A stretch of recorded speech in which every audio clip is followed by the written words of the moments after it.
اب آج کا میرا موضوع ہے شہادت علی رضی اللہ تعالیٰ عنہ۔ اصل میں حضرت علی رضی اللہ تعالیٰ عنہ کی شہادت بھی اسی الفتنۃ الکبریٰ کا تسلسل ہے۔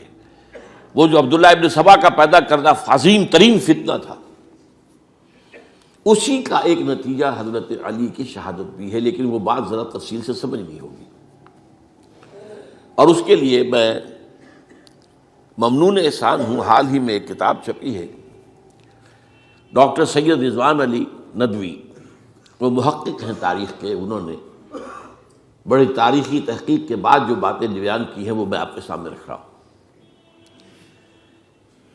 عرب میں جنوب مغرب کی کونے میں، جہاں یہ یمن بھی آباد ہے، اس کے اوپر نجران ہے، اسی علاقے میں یمامہ کا علاقہ کہلاتا ہے۔ یہاں ایک قبیلہ آباد تھا، بنو تمیم۔ یہ جو لوگ تھے بڑے کرخت مزاج، جنگجو، اکھڑ، ضدی، اور جس بات کو ایک دفعہ مان لے اس پر اڑ جانے والے اور مر مٹنے والے۔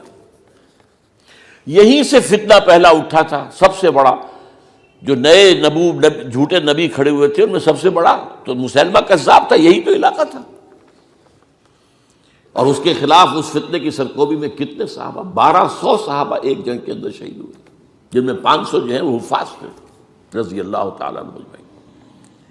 تو یہ لوگ جو یہ تھے بڑے زوردار تھے۔ اس قبیلے کے بارے میں حضرت عمر رضی اللہ تعالیٰ عنہ نے ایک بڑی عجیب حکمت عملی اختیار کی۔ ان کو وہاں سے اکھاڑ کر اور ایران کی سرحدوں پر آباد کر دیا، اب جہاں پر جہاد ہو رہا تھا، تاکہ ان کے اندر جو یہ جنگجوئی ہے یہ اب اس مقصد کے لیے استعمال ہو، اب وہ دارالاسلام کی توسیع کے مقصد کے لیے استعمال ہو، اور وہ ہوئی۔ حضرت عمر نے 2 چھاؤنیاں بنائی تھی رضی اللہ تعالیٰ عنہ، کوفہ اور بصرہ، کیونکہ ظاہر بات ہے کہ اب جو اسلام کا دائرہ پھیل رہا تھا اور اسلامی حکومت پھیل رہی تھی، اور زیادہ تر جو ہے مشرق کی طرف پھیل رہی تھی، ایران اور خراسان وغیرہ کی طرف، تو اب مدینے سے اس کا کنٹرول اتنا آسان نہیں تھا، فاصلہ تھا، تو چھاؤنیاں بنائیں تاکہ یہ اس سرحد کے اوپر یہ موجودہ مرکز رہے یا فوجیں موجود رہیں، کہیں کوئی بغاوت ہو تو اس کو کچلنے کے لیے وہ قوت فوری طور پر دستیاب ہو سکے۔ یہ لوگ ہیں کہ جو عبداللہ ابن سبا کی فتنے سے سب سے زیادہ متاثر ہوئے۔ ان کی مزاج میں وہ کجی تو تھی نا۔ حضرت عمر بھی ان کا جو ایک مضبوط کنٹرول تھا انہیں دبائے رکھا ہے، اور ان کا رخ جو ہے ایک دوسری طرف موڑ کر اس سے اسلام کو فائدہ پہنچایا۔ لیکن اس کے بعد جب فتنہ جو آیا یہ عبداللہ ابن سبا، تو سب سے بڑھ کر یہی لوگ اس کے ماننے والے، اور انہی میں سے وہ لوگ تھے جنہوں نے جانیں بھی دے دی ہیں، جنہیں حضرت علی نے زندہ جلایا ہے، اس لیے کہ وہ کہتے تھے کہ علی خدا ہے۔ اے علی تم خدا ہو، تم ہمیں آگ میں جلا رہے ہو، یہ تو تم ہمارا امتحان لے رہے ہو۔ وَلَنَبْلُوَنَّكُمْ بِشَيْءٍ مِّنَ الْخَوْفِ وَالْجُوعِ وَنَقْصٍ مِّنَ الْأَمْوَالِ وَالْأَنفُسِ وَالثَّمَرَاتِ۔ اب وہ اس آیت کو اپنے اوپر منطبق کر رہے ہیں۔ تو یہ جو کرخت لوگ تھے، انہوں نے در حقیقت جو ہے عبداللہ ابن سبا کے کردار میں سب سے بڑا رول پلے کیا، اور انہی کے ہاتھوں حضرت عثمان شہید ہوئے رضی اللہ تعالیٰ۔ اور اس کے بعد انہوں نے حضرت علی رضی اللہ تعالیٰ عنہ کو اپنے گھیرے میں لے لیا، کیونکہ انہی کی کثیر تعداد موجود تھی مدینے میں جب حضرت عثمان شہید ہوئے۔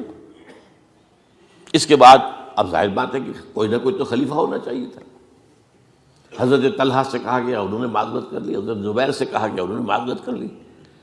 اب ظاہر بات ہے کہ حضرت علی آخر امت کو چھوڑا تو نہیں جا سکتا تھا بغیر امام کے، انہوں نے قبول کر لی، اگرچہ حضرت حسن روکتے رہے کہ ابا جان یہ ان لوگوں کی بیعت جو ہے آپ قبول نہ کیجیے۔ حضرت حسن تو ان میں سے ہے جو حضرت عثمان کے دروازے پر کھڑے تھے پہرے دار کی حیثیت سے، حسن اور حسین رضی اللہ تعالیٰ عنہ، انہیں تو معلوم تھا فتنہ جو کون لوگ ہیں۔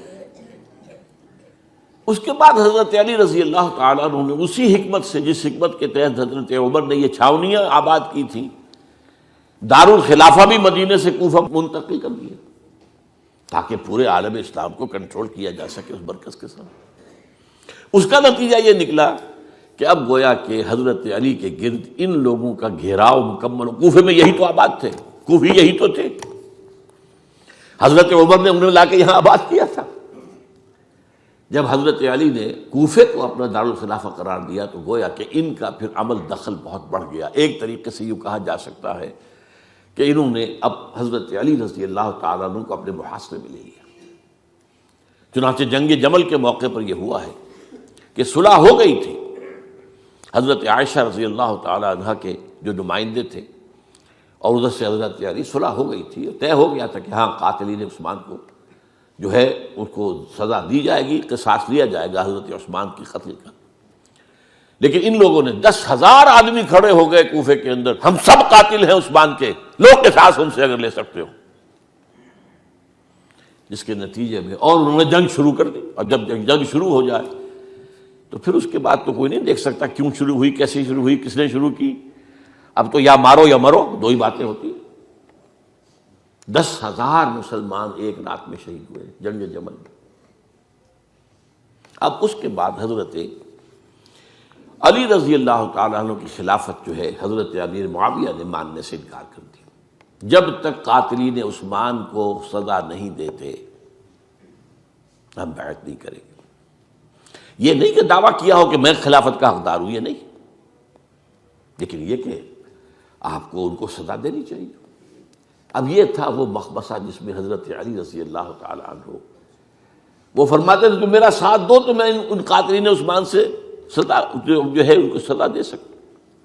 ادھر انہیں پتا تھا کہ میں سرنڈر کرتا ہوں تو مجھے علی تک تو پہنچنے کوئی نہیں دے گا، راستے میں ختم کر دیں گے رضی اللہ تعالیٰ عنہ۔ تو یہ پیچ تھا ایک جو ایسا پڑا ہے۔ اب اس میں جب حضرت معاویہ اور حضرت علی کے مابین فیصلہ کن جنگ ہوئی، جنگ صفین جسے کہتے ہیں، جس میں 70,000 مسلمان ایک دوسرے کی تلواروں، تیروں، نیزوں سے قتل ہوئے۔ اس موقع پر حضرت معاویہ کی طرف سے ایک آفر آئی، قرآن مجید کو نیزے پر اٹھا کر لوگوں نے کہا کہ یہ خون ریزی بند کر دو، ہم قرآن کا فیصلہ ماننے کو تیار ہیں۔ حضرت علی دیکھ رہے تھے کہ یہ اصل میں میری فتح کو شکست سے بدلنے کا پروگرام ہے، تقریباً فتح میری ہو چکی ہے، لیکن یہ جو طبقہ تھا یہ انہوں نے کہا نہیں بڑی ٹھیک بات کہہ رہے ہیں، وہ مانیے ان کی بات، جنگ بند کی۔ انہوں نے ہی یہی لوگ تھے جنہوں نے مجبور کیا حضرت علی کو کہ وہ تحکیم پر رضامند ہو جائے۔ اس کے بعد تحکیم میں جو معاملہ ہوا، حضرت علی حضرت عبداللہ ابن عباس کو اپنی طرف سے حکم بنانا چاہتے تھے، یہ اڑ گئے نہیں، یہ اڑ جانے والے لوگ، اور یہی اصل قوت تھے، وہاں ساری طاقت کوئی نہیں کی تھی۔ تو انہوں نے ابو موسیٰ اشعری کو اپنی طرف سے مقررہ، وہ بہت نرم خو آدمی تھے، انہیں بناؤ۔ بہرحال جو بھی بات طے ہوئی، اب تاریخ کی روایتوں میں اختلاف ہو سکتا ہے، کہا یہ جاتا ہے کہ طے تو یہ ہوا تھا حکمین کے مابین، ادھر سے ابو موسیٰ اشعری، ادھر سے عمرو بن العاص رضی اللہ تعالی عنہما، کہ آپ اپنے جو کلائنٹ ہیں حضرت علی آپ انہیں معزول کر دیجئے، میں معاویہ کو معزول کر دیتا ہوں، پھر جو ہے مسلمان فیصلہ کر لیں کسی اور کی عبادت۔ انہوں نے کھڑے ہو کے کہہ دیا میں علی کو معزول کرتا ہوں، اور عمرو بن العاص نے کہا کہ میں معاویہ کو قائم کرتا ہوں۔ اب یہ ہے روایت، واللہ عالم اس میں کتنا سچ ہے کتنا جھوٹ ہے، میں کوئی مورخ نہیں ہوں، میں کوئی تاریخ کا محقق نہیں ہوں۔ اس کے بعد جو ہے اب یہ لوگ انہوں نے کہا کہ مانیے تحکیم کو، اور جب انہوں نے حضرت علی نے اس تحکیم کے فیصلے کو ماننے سے انکار کیا تو باغی ہو گئے، حضرت علی کو کافر قرار دیا، اور جا کر ایک جگہ پر حرورہ ایک جگہ تھی وہاں پر جا کے جمع ہو گئے، جتھا بندی کی، بہت بڑی طاقت پر وہاں کر انہوں نے طے کیا کہ علی بھی کافر ہو گیا، معاویہ بھی کافر ہو گیا، عمرو بن العاص بھی کافر ہو گئے، سب کافر ہیں۔ حضرت علی کی طرف سے ایک گئے سفیر ان سے بات کرنے کے لیے، تو انہوں نے کہا تم ہی نے تو کہا تھا کہ تحکیم کو تسلیم کرو، کہ ہاں ہم نے گناہ کیا تھا، کفر کیا تھا، ہم توبہ کی ہم نے۔ اگر علی بھی مان لے کہ میں نے مان کر کفر کیا تھا، اب میں توبہ کرتا ہوں، تو ہم ان کی بات مان لیں گے۔ اب حضرت علی اس طرح کا جھوٹ کیسے بولتے؟ انہوں نے تو کوئی کفر نہیں کیا تھا۔ بہرحال انہوں نے پھر بھی نرمی برتی کہ دیکھو اگر تم کوئی خونریزی نہیں کرو گے، فساد نہیں مچاؤ گے، تو میں تمہیں کچھ نہیں کہوں گا۔ لیکن وہ اپنی ان شرارتوں سے بعد نہیں آئے۔ تو پھر تیسری جو بڑی جنگ ہوئی ہے ان جنگوں میں، جنگ نہروان کہلاتی ہے، حضرت علی کی جنگ خوارج کے ساتھ، جس میں 4000 خارجی جو ہیں وہ قتل ہوئے۔ اور یہ بات اب آپ نوٹ کر لیجئے کہ یہ لوگ جیسا کہ اکھڑ بھی تھے لیکن اپنی بات پر ڈٹ جانے والے تھے، لیکن ساتھ ہی دیندار بھی تھے، نمازی اور روزہ دار بھی تھے۔ یہ اس طرح کے لوگ نہیں تھے کہ جو فاسق اور فاجر ہو، بس یہ مزاج کا ایک ہے، جو بات دل میں بیٹھ گئی اڑ گئے۔ تو یہ اصل میں انہوں نے پھر فیصلہ کیا کہ اور تو ہمارے بس میں اب کچھ نہیں ہے، ان تینوں کو قتل کر دیا جائے، علی کو بھی اور معاویہ کو بھی اور عمرو بن العاص کو بھی۔ تو ایک جگہ ان کی سازش ہوئی، 3 آدمی معین ہو گئے، ایک ہی وقت کا طے فیصلہ ہو گیا، فلاں تاریخ کو فجر کے وقت تم جاؤ، وہ تم کوفے کی جامع مسجد میں، جب علی نماز جماعت کرا رہے ہو خنجر مارو انہیں۔ اور یہ اس کا نام ابن ملجم تھا، خارجی، یہ وہی لوگ بنو تمیم کے لوگ۔ دوسرا جو تھا وہ دمشق میں حضرت معاویہ کو قتل کرنے شہید کرنے کے لیے پہنچ گیا۔ تیسرا مصر پہنچ گیا حضرت عمرو بن العاص کو۔ اب یہ بات اللہ کی طرف سے ہے، یہ تو اس کی مشیت ہے، اس کا فیصلہ ہے۔ حضرت علی پر وار کارگر ہوا، اب شہید ہو گئے۔ حضرت معاویہ پر وہ وار ذرا اوچھا پڑا، زخمی تو ہوئے لیکن آپ کی جان بچ گئی۔ عمرو بن العاص اس روز مسجد میں کسی معذوری کی وجہ سے، عذر کی وجہ سے فجر میں آ ہی نہیں سکے، لہذا حضرت علی کی شہادت ہو گئی۔ اب یہ ہے اصل پس منظر، کن لوگوں نے کیا شہید، اصل میں وہ سمجھ لینے کی بات ہے۔ یہ خوارج نے شہید کیا، لیکن خوارج کا فتنہ سبائی فتنے ہی کا آف شوٹ ہے، اسی کے ذیل میں ہے، اسی کی ایک شاخ ہے، اسی کا ایک نتیجہ ہے۔ یہ خوارج جو ہے بعد میں بھی ان کی مسلسل جو ہے وہ جنگیں رہی ہیں۔ بہرحال اس صورتحال کو یہ سمجھ لیجئے کہ یہ خلفائے ثلاثہ رضی اللہ تعالی عنہ، حضرت عمر شہید، عثمان شہید، علی شہید۔